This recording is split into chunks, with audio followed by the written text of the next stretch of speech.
Hello everyone and welcome to this video.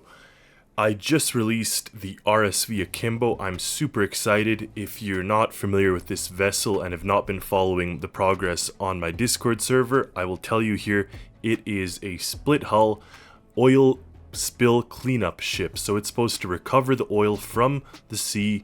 You're going to use the centrifugal separators to separate the seawater, and then there's even a distillation chamber that you can use to process diesel and jet fuel directly on the ship, making it pretty much self-sufficient.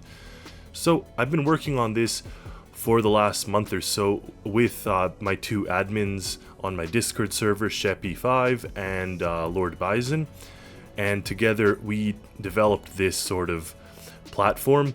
Sheppy was the one that gave me the idea to make a split hull ship, and I'll show you what that means. And Lord Bison was the one that created the very intricate mini game that comes with this ship, and I'll show you that as well.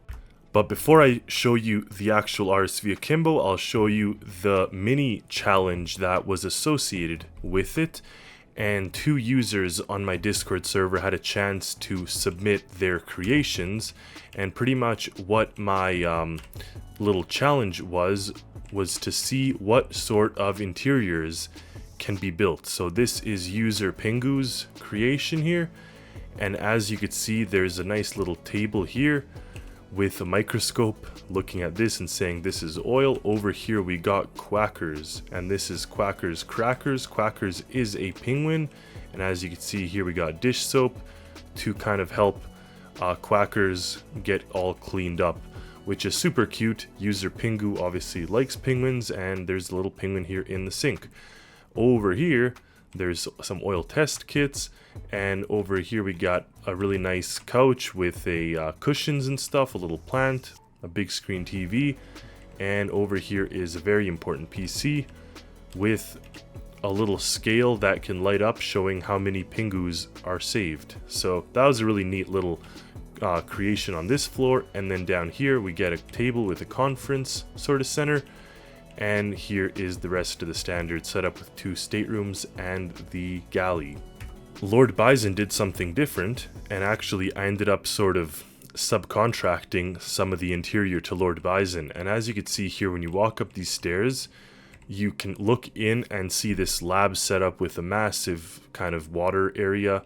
You can put on your spacesuit, and then you can walk into the airlock chamber here. And once you're in here, walk into the next area, which I'm guessing you have to first of all let the port kind of open up, and then once that's ready you open this up, and here we are inside the actual chamber here. This is really funny. There's a magnetic flux or a capacitor, and here you have a bunch of little aquariums lining this wall with water, and I believe on the outside there is aquariums as well. So you could really see that there's kind of a wall of aquariums, and then some cables, and this thing here in the middle. And then I love this whole sort of side has a mini game where you're supposed to flood this chamber, I believe, using a series of sort of pumps and switches and things to make everything move. This is also really sweet. Begin sequence, and then as this kind of moves, this thing starts to levitate and glow. Really intricate, and it's supposed to be, like I read the description, it's supposed to be that this ship is developing a way to clean kind of the bags or plastic from the oceans. I believe that's a ball of plastic. So really neat lab here, and a really neat idea. I'm just going to use no clipping to get here, and then for the downstairs level, Lord Bison put a whole a whole arcade, which is actually really cool. This one has multiple mini games that you can play, including Snake and including some other games. Over here you get a different game sequence, and this thing up here is sort of like moving. This is a combat game, and then over here we have this oil drilling game. So you drill oil, and then this whale or shark wants to come and sort of get us. Both submissions were really well received, and what you see here in the finished product is a laboratory very similar to Lord Bison's. You put on the spacesuit and then you walk into this airlock chamber that actually matches the pressure of the lab, so you can see it filling up. And then this door opens, and in here is a massive mini game that Lord Bison had developed, in addition to having some kind of lab equipment similar to what you saw in Pingu. So I took kind of the best of both worlds and made this a little laboratory that has a mini mission. So if you read this screen, you can actually find out how to run the mini mission, but pretty much it's a sequence of cranking and turning valves and things to end up filling the final tank. So a lot of fun, adds an extra little element to the game, or to the ship for sure, to this creation. And I really enjoyed working with Lord Bison to sort of develop something like this that I've never actually had before in one of my ships. Another neat thing is that this laboratory will constantly fill pressure until it has a pressure of over 4 atmospheres. That's the pressure at which it actually begins to injure your character. So you have to wear the spacesuit inside this room, otherwise you will get injured. So that was intentional. It's supposed to be there, kind of makes the airlock chamber kind of usable. Now if we go down the stairs here, you come to this massive kind of living area. So I took the lounge area that Pingu had developed sort of in his and created this comfy sitting area, little table, and over here we get the galley, of course, with the oven and the burners. And over here we get our 2 staterooms. So this is obviously the captain's stateroom. It's a bit bigger and has a double bed. Over here we get the crew stateroom with 2 beds, and I have to fix that coloring. Anyway, moving past this all, down these stairs, here we have the infirmary, and of course lots of equipment to heal whoever is needed in this. Here we have a supply closet, so some extra equipment, and over here down these stairs is the engine room. Now there's 3 engines here, 3 diesel engines, as well as a jet engine generator, which is very important for the process that we have. Down here you have kind of a very little generator intended to kind of just keep the ship more or less charged up while it's just sitting docked. So this isn't really intended to be a I'll see why that's not working, but it's not really intended to be a big generator for any process. It's more so intended for the just when it's sitting idle, the ship, you could run that little generator.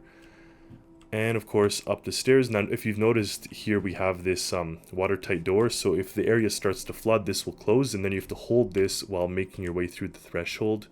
So we have this on some of our newer ships. And of course up at the top here we have a nice modern bridge area, and if we sit on this helm seat, you can kind of see that the bridge is not symmetrical, and that is fully intentional. The bridge is actually offset to the one side, and the reason for that is because if you go out these doors, you actually have an exterior helm where you can also drive the vessel and kind of use the viewport or the view on the equipment below and kind of keep track of everything you have going on.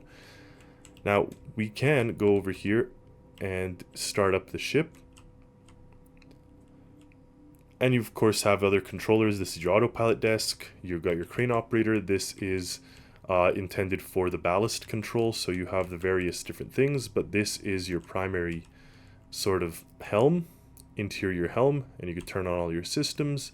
So you do have a lot of systems as well. This ship has this seafloor scanning.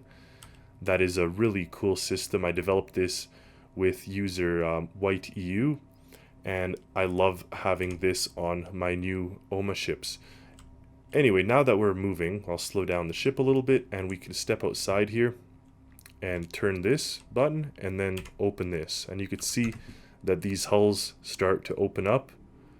And the purpose of this is fully to collect the maximum amount of oil that may have been spilled.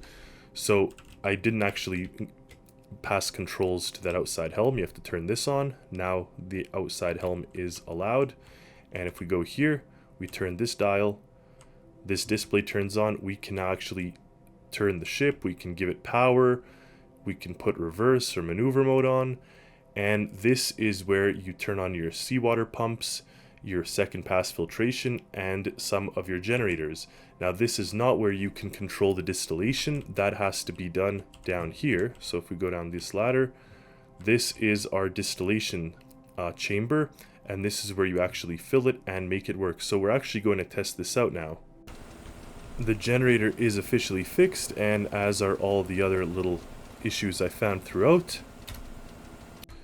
We now find ourselves in the midst of an oil spill. As you can see out in the horizon, we are within an oil spill, so I'm going to give power to the exterior helm, make my way out here where I can turn this on and slow the ship down, open this up, and after the process is done of this opening, I'll show you how to work the oil collection system. So the first thing you'll want to do is to make sure that you're running your separator, and once that's running you could activate your pumps and you could activate a second pass filtration. Now to do this, you'll want to turn on your 2 generator modes. So we got our engine mode generator and our jet engine generator. Now if you have to be at a 0 throttle for the engine generator to be working properly. But you can see here that our electric is rising very fast, and if we look at this, this is full power. So now within our oil tank, both of our oil tanks, port and starboard, we have now oil. So we have oil there. We can use the ship to maneuver ourselves into position and clean up the rest of this oil. So as we go now, this is increasing. You can see this number is rising, so that is all good. We're clearly collecting the oil, and once we're happy with the oil that we've collected, or rather once we want to distill it, even if it's not fully collected all the oil, you can make your way down here to the distillation chamber. And now that this is here, you can turn on fill the distillation chamber, and you can see that it starts to pump it in here. So that's only the first step. Now you'll want to also turn on the distillation. Now it says wait until the chamber is full, but technically you can start it a little bit early, and then you have your 2 heaters. So once all this is on, all 4 of these buttons, and you could even open the pressure valve, but you don't have to. You could do that depending on how fast your distillation tank is filling. So you can now see that our furnace temperature is increasing, our distillation tank temperature is increasing, our distillation tank level is increasing, and that's this thing here. So this is the actual chamber, and it's increasing, and we have a little debug meter here. So we only have a little bit of seawater in here, which is unfortunate, but it is what it is. You could manually use hoses and attach it to this, and use one of the auxiliary pumps that are on deck. There's 3 pumps that you can use and move anything you want around. Now what I will do is attach this here, which is the diesel, attach it to the port tank, and then what I'm going to do on the other side is attach this aircraft sort of fluid to this. So that's there, and what we should have happening here is once the distillation tank temperature reaches 300, we'll start to get some separation. So actually you don't want to connect this yet until you have the until you have this temperature reached. So this is something that is not needed just yet, otherwise you're pumping in oil. But once this reaches the temperature, we're going to get the distillation, and then we're pretty much good to go to start to, there we go, we're pretty much good to go. We have separation, or we'll have the separation soon here, and then you can start to pump into your chambers here the oil or the diesel. Now in this case we actually flooded this thing with something. We have to find out what this is, but probably what you'll want to do is connect the hose to this, and through the pump, which has an input and an output, you can attach it back into the distillation system here. So you could actually put it here and it'll be filtered through the centrifugal separator. So you just have to be careful. But if you look here at the little debug, slowly we should get separation within this chamber. And then you can actually use these hoses to transfer the other types of liquid over. So that is sort of the process that we have here. It does take a little bit of finesse, especially when it comes to the various types of the tanks. So I will say that you have to be quite careful, otherwise what's going to happen is right now we're distilling, or where this oil is being distilled in this chamber, you shouldn't actually get separation, because what's happening right away is it's being pumped into both our jet fuel. So if I turn off the jet engine here and we go down to this, our jet number should actually start to increase as this becomes separated. But again, we do have some seawater in here, so that will maybe play a role. But as you can see, the temperature dropped really fast on us with the decrease of electric power in the ship. But actually, if we debug into this chamber, we were getting some jet fuel, so that's actually really good. And on the other side here, if we debug into this chamber, this should be diesel. So they were actually being separated. So what I said earlier does not really count. Like, as long as you connect this to here, this is for the diesel, it's gonna give you diesel. And then likewise on the opposite side, if you connect this blue one to here, you're now pumping in jet fuel. So this is all jet fuel inside this auxiliary chamber. Again, we can test it out by just going in here, and I know we shouldn't be in here, but here we are, and see, the jet fuel number is steadily increasing. And likewise on the other side, the diesel value is increasing. You could actually see it here on this. So you have your port tank and your auxiliary tank. Now, the different speeds at which the oil and diesel, or diesel and jet fuel are produced, will actually kind of give you a list, especially if you have a very different number like what we have here. So then you may have to go into your ship and turn on your ballast tanks as needed to ensure that the ship is not going to tip over. But really, this system here seems to be working. So we've drained most of our oil. Actually, we put it inside the distillation chamber, as you can see here, 1200, and it's now producing diesel and jet fuel using this this system here. Now, of course, the number of the distillation temperature is not great, but it's still producing the jet fuel. So as long as it's doing that, and diesel, as long as it's doing that, we ourselves are quite happy.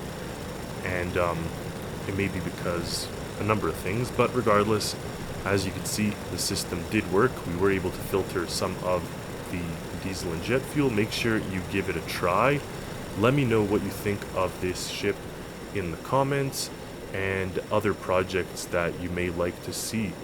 But I do have my plate full, so even if you do suggest something, it may not necessarily come true, but if I do love it, I may put it on my list of to-do things. So thank you for watching.